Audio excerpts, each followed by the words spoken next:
Finding safety in a sanctuary. Here's your look at the new Hasbro Marvel Legends House of X Marvel Girl.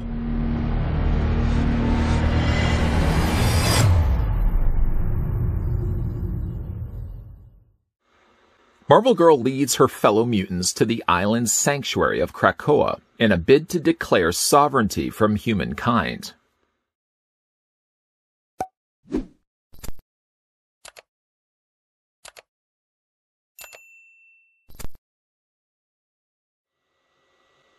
Before we get down to the review of Marvel Girl, the first thing we're going to want to do is figure out how tall the figure stands. She does come across a little on the short side. Not that there's anything wrong with being short, but we're going to first take the tape measure, like I said, to the very top of her head. Stop it right there. According to the readouts, Marvel Girl is standing only at 5.7 inches in height. A little small. Switching that to centimeters, the figure is almost 15 centimeters, 14.6 to be exact. Let's get some size comparisons going. Bring in Velma from Scooby-Doo. It's not really Velma, it's Moira McTaggart. And we can also bring in Omega Sentinel, to kind of give you guys an idea. Yeah, I guess she isn't that short after all. She just seemed short, but really when you compare her with some of the other female figures, and we've all so far looked at the single ladies, they all seem to be roughly about the same height, although Omega Sentinel is the tallest of the three. Before looking at the figure's accessories, perhaps can we have a look at the Build-A-Figure piece for Tri-Sentinel? Splendid. She comes included with the ever-crucial other leg to allow Tri-Sentinel to properly stand. I hesitate by saying that, because one thing I didn't notice when I looked at the other foot, or the other leg that had a foot, because of course the two are attached, is that the hinge joint on the ankle area, I don't feel like goes as high up as it should. You can see, like, it wants to continue to kind of drape down. Now, I don't know if I may be jinxing things ahead of time by saying this, but I wonder if this is going to give me some difficulty getting the figure to stand. The only way really to know that is to reach off to the side, bring in the Tri-Sentinel where we've left off so far, and to take the other leg, the ever-crucial leg, wiggle that into the thigh peg there, and you've got yourself Tri-Sentinel. Let's test that theory. Well, you can spread the legs. That's one thing that may help. Get it to stand, get it to stand, get it to stand. Leave it with me. It doesn't look like it's going to stand.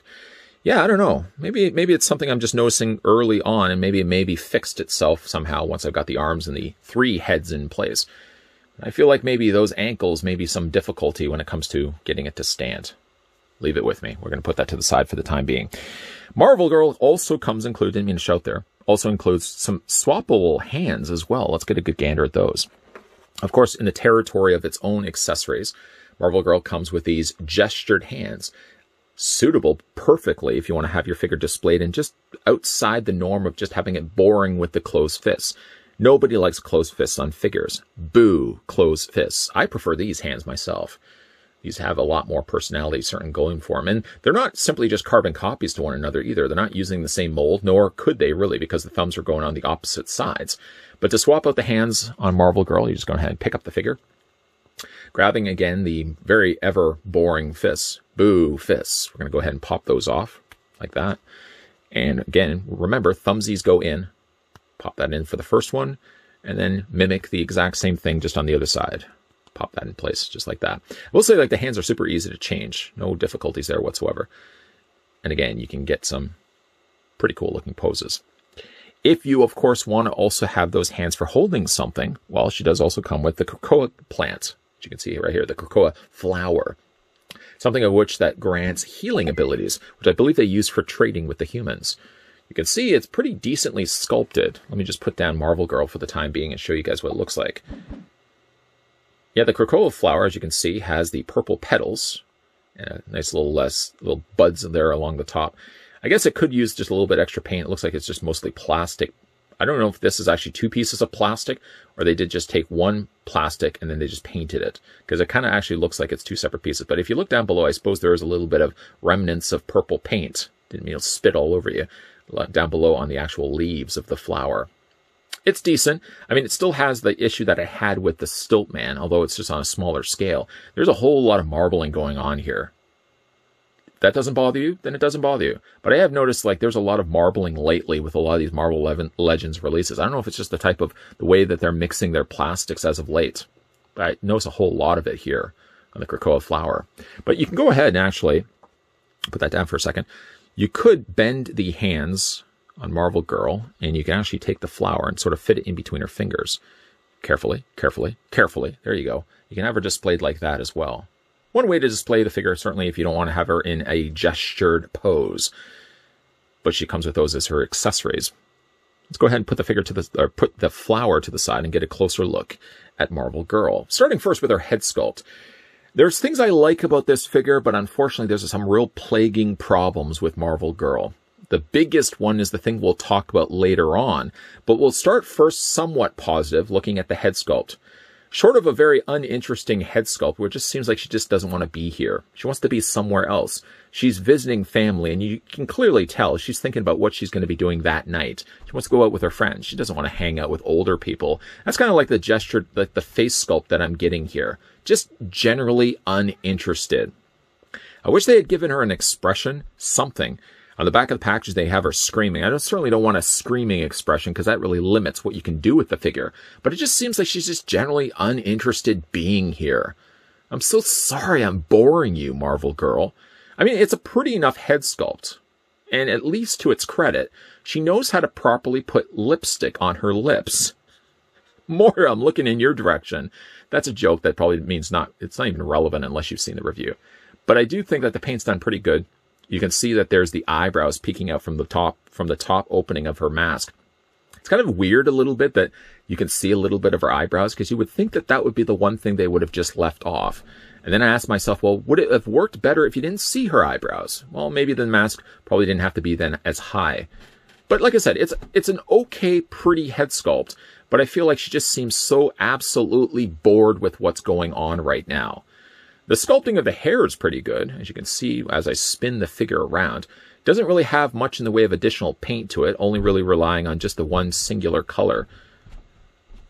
Kind of looks like the coloring of hair like Amber Heard had in Aquaman, although we probably shouldn't be talking about Amber Heard anymore. But I do like the sculpting of the hair. I do also like the fact you can see the one ear peeking out from the side. That's a nice little touch detail. It gives you like a little sense of depth. One thing it does limit, though, is certainly when it comes to the posability, which I guess we could talk a little bit about right now. It does limit, yes, what you can do when it comes to moving her head. When you ultimately turn her head, it's pretty much going to push her head down on a slight angle. But let's talk really about the main elephant in the room. One big problem with this particular figure is the way that she stands, and a lot of it can be centered around her skirting here. The skirting not only it's much more denser plastic, but as you can see, it limits any bit of posability that you can get to her legs. I mean, that's to the fullest extent of what you can actually widen her legs by. I also noticed like the plastic that they use, and all the figures really have shared this type of plastic, but it becomes ever more apparent when you're looking at Marvel Girl that she's got really rubbery legs with really small rubbery feet. Well, you can imagine if you're doing the math right now for yourself, tight plastic skirt, unable to move the legs, really rubbery legs, and really tiny little feet equals a difficult figure to have stand up. Because the problem is when you're putting the figure down, she just doesn't balance very well because, like I said, she's got really rubbery legs. The way, of course, around that is the fact that she could use a peg display stand, but unfortunately she doesn't come included with. And as I've said already, she has really narrow peg holes.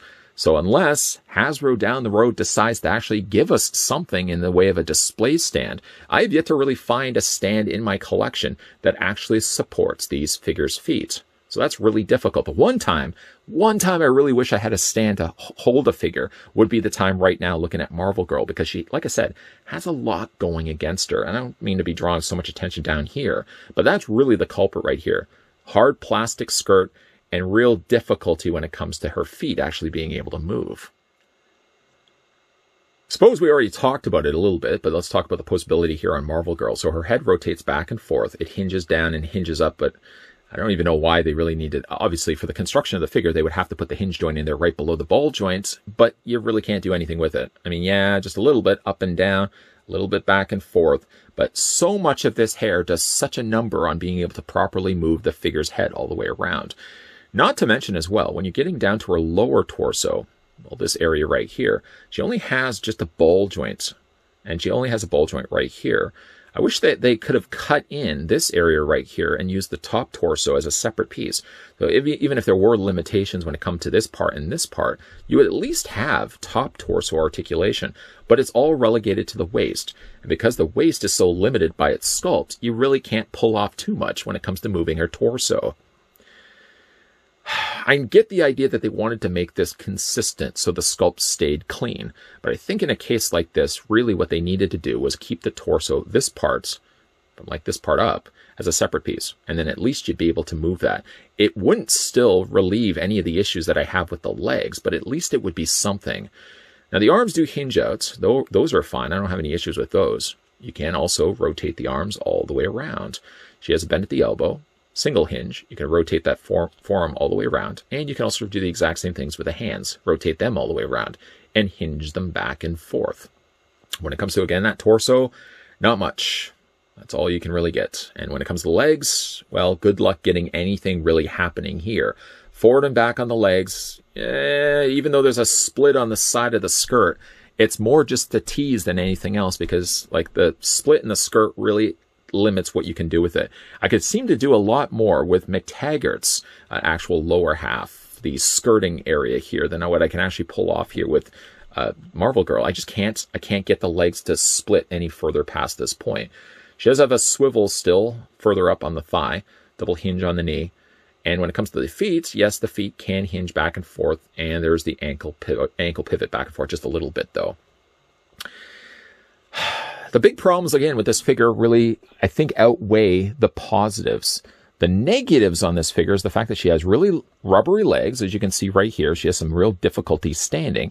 And even though she does have a pretty looking head sculpt, kind of reminds me a bit like Brittany Murphy, I find like she just generally looks like she doesn't want to be here. I want to be here. Everybody else I would hope and imagine that would want to be here as well. And yet you, Brittany Murphy, Marvel Girl, have no interest to actually be here. You're thinking of other places you'd rather be instead. For Hasbro's release of Marvel Girl, it was nice to see they gifted her one of the flowers of Krakoa. If only they could have also gifted her with better articulation. Now that's not 100% fair, because the lower half of her has the same articulation as other female Marvel legends. But unfortunately, because Marvel Girl is wearing such a tight plastic skirt above her legs, it really just eliminates everything that you could possibly do with the legs. She still has the swivel in the thigh, the knee articulation, the ankle articulation, but all of that's rendered obsolete because she can't even move the legs in the first place. Of course, when you look at the top half of her, she has no articulation other than in the waist. Maybe the reasoning why they did that is so that it looked more seamless, like it looked like it was all one dress. And that's fine, but if it means that you really can't do anything with the figure short of moving her arms, her elbows, and her hands are about the only thing you can really move on Marvel Girl, because her head is also confined to the long hair that they've sculpted on her. It really means that you can't do a whole lot with her. And one of the problems that plague this figure is that softer plastic they continue to use. You definitely can recognize Marvel Legends plastic versus other figures that are on the market. They're generally a little more gummier, they're a little bit more wobblier, and you definitely see a lot more of that with cases like Marvel Girl. Not only does she have difficulty standing with small feet, but you also couple the fact that she does have that softer plastic at play, means that she's a figure that has a lot more problems to stand than, say, some of the other figures that we're going to be having a look at. We can also talk a little bit about how disinterested she is. Putting in the 110% doesn't really apply for Marvel Girl. I barely think she's making 50%. She really seems like she doesn't want to be here, and that's fine and good. I can understand that. You've got problems to worry about right now. Sovereignty, of course, mankind, that could be a big thing that's heavy on your shoulders, but at least look like you want to be here. And clearly you don't look like you do. Again, going back to the flower of Krakoa, though, I don't know why the consistent trend seems to be this marbling of plastic. I've seen it already on the Tri-Sentinel. Of course, when we looked at the Stiltman in the previous wave of figures, that figure also had problems with marbling. I don't know why specifically silver seems to pick it out more than anything else, but you definitely see a lot more of it here on the flower of Krakoa. What do you guys think of this figure? Do you think that she's even putting in any invested interest? I always like reading your comments down below. If you are also new to this channel and enjoying all the content you're seeing, consider the idea of hitting the subscribe button down below, turning the bell notification on, and yeah, come on back to this channel on a regular basis. We're only 3 figures technically in on this wave. There's still a whole long way to go. We have 4 figures to go through if you technically count the Wolverine, and of course we're going to be looking at Tri-Sentinel. So there's lots of stuff that you can always be checking on this channel, so make sure you keep your papers peeled. And as always, guys, thanks for watching. I'll see you guys next time.